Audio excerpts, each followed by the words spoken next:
மதகஜராஜான்ட்டு விஷால் ஹீரோவா நடிச்ச படம். அதுல வந்து ஒரு கிளைமாக்ஸ்ல வந்து ஒரு ரீலுக்கு வந்து ஒரு காமெடி போர்ஷன் வரும். விஷால், சந்தானம் அண்ட் மனோபாலா சார், மொட்ட ராஜேந்திரன் அண்ட் சோனு சூட் எல்லாம் வச்சு ஒரு காமெடி போர்ஷன் வரும். கிட்டத்தட்ட ஒரு 20 மினிட்ஸ் பக்கமா வரும். அதுதான் வந்து என்னோட ஃபேவரட். பட் அன்பார்ச்சுனேட்லி அந்த படம் ஸ்கிரீனுக்கு இன்னும் வரல. அடுத்த கொஸ்டின் படத்தை பத்தி தான் இருக்கு. மதகஜராஜா எப்போ ரிலீஸ் ஆகும்? அது உங்களுக்கு ஒரு வருத்தம் இருக்கா? அது அந்த தயாரிப்பாளர் கையில மட்டும் தான் இருக்கு. அதாவது ஒரு படம் ரிலீஸ் ஆகல, ஓகே, அந்த படம் வியாபாரம் ஆகல, இல்ல அந்த படம் நல்லா இல்ல, இந்த மாதிரி காரணத்தால அந்த படம் ரிலீஸ் ஆகலைன்னா ஓகே, அது நம்ம கையில் இல்லை. ஆனால் அந்த படத்துக்கு நல்ல எக்ஸ்பெக்டேஷன் இருந்துச்சு, மிகப்பெரிய வியாபாரம் இருந்துச்சு. அந்த டேபிள் ப்ராஃபிட்டே அந்த ப்ரொடியூசருக்கு வந்து அவர் அந்த படத்தில் இன்வெஸ்ட் பண்ண அளவுக்கு ப்ராஃபிட் வர்ற மாதிரி சுச்சுவேஷன்லாம் இருந்துச்சு. இப்போ கூட அந்த படத்தை வாங்குறதுக்கு பையர்ஸ்லாம் ரெடியாக இருக்காங்க. ஆனால் அவர் ப்ரொடியூசரோட ப்ரீவியஸ் படத்தில் பட்ட கடன் எல்லாம் தூக்கி இந்த படத்தில் வச்சுட்டு, அதனால அவர் இந்த படத்தில் நம்ம ரிலீஸ் பண்ண வேணான்ட்டு ஹோல்ட் பண்ணி வச்சிருக்காரு போது ரொம்ப வருத்தமாக இருக்கு. ஏன்னா அத்தனை பேர் என்னையெல்லாம் விட்டுருங்க, ஓகே, ஆஸ் எ டைரக்டர் நான் கிட்டத்தட்ட ஒரு வருஷம் விஷால் அந்த படத்துக்கு பட்னியாக கிடந்து 8 பேக்ஸ்லாம் வர வச்சு அவ்வளோ கஷ்டப்பட்டிருக்காரு எல்லாருமே. விஜய் ஆண்டனி மியூசிக் அவ்வளோ நல்லா இருக்கும், சோனு சூட் விஷால் காம்பினேஷன், அப்புறம் சந்தானத்தோட ஹியூமர் எல்லாமே அந்த 10 வருஷம் ஆக போகுது. அடுத்த வருஷம் வந்துட்டா எல்லாம் அப்போ வந்து ஒரு கமர்ஷியல், ஒரு கம்ப்ளீட் என்டர்டெய்னிங் பேக்கேஜ் அந்த படம் இருந்துச்சு. பட் அன்ஃபார்ச்சுனேட்லி அவர் அந்த ப்ரொடியூசர் வந்து ஹோல்ட் பண்ணி வச்சிட்டார். அவர் ஒருத்தர் தான் ஹோல்ட் பண்ணி வச்சிட்டார், வேற எந்த காரணமும் இல்லை. அவர் நினச்சா இப்போ கூட அந்த படத்தை ரிலீஸ் பண்ணலாம், அவர் நினைக்கணும். ஸோ குஷ்பு மேம்காக இப்போ நீங்கள் முன்னாடி சொன்ன மாதிரி குஷ்பு மேம்காக டக்குன்னு இந்த நிமிஷம் உங்கள் மனசில் வர ஒரு பாட்டு? லவராக இருக்கும்போது அந்த பாட்டு பாடலாம், புருஷனாயிட்டு பாட்டு அந்த பாடக்கூடாது.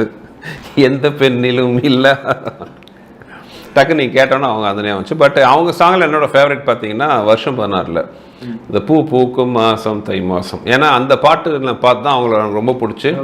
அப்போ கோயம்புத்தூரில் நான் வந்து ஒரு நோபடியாக இருக்கேன். அப்போ நான் என் ஃப்ரெண்ட்டை சொன்னேன், கட்டிட்டா இந்த மாதிரி பொண்ணை கட்டிக்கணும்டா அப்படின்னு நான் அப்போ சொல்லியிருக்கேன் அந்த பாட்டு. ஸோ அதனால் மெமரியில் வந்து நீங்காத ஒரு பாட்டு அது.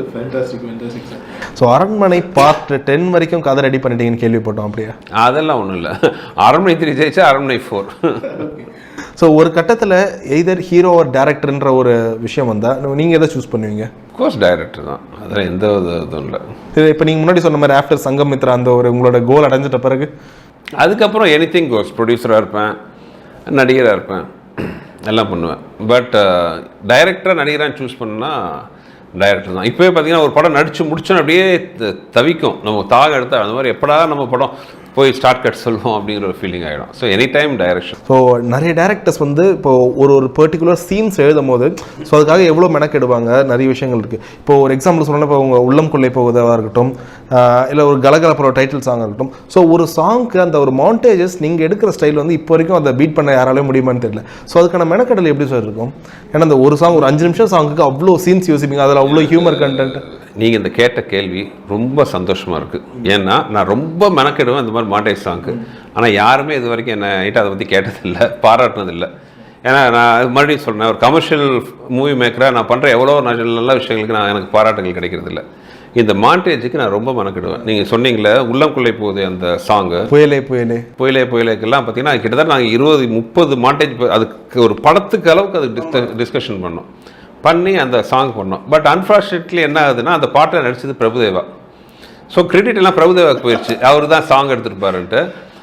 அதே மாதிரி கலகலப்பு சொன்னீங்களே, கலகலப்பு மாண்டேஜ் டைட்டில் சாங் எல்லாமே அந்த மாண்டேஜுக்கு எனக்கு ரொம்ப பிடிக்கும். ரொம்ப மெனக்கெட்டு அதில் ஒரு கதை சொல்லணும்னு ஆசைப்படுவீங்க? ரொம்ப ஆசைப்படுவேன். அதில் மாண்டேஜில் ஒரு ஷார்ட்ஸ் எல்லாம் ரொம்ப இன்ட்ரெஸ்டிங்காக வரணும்னு ரொம்ப ஆசைப்படுவேன்.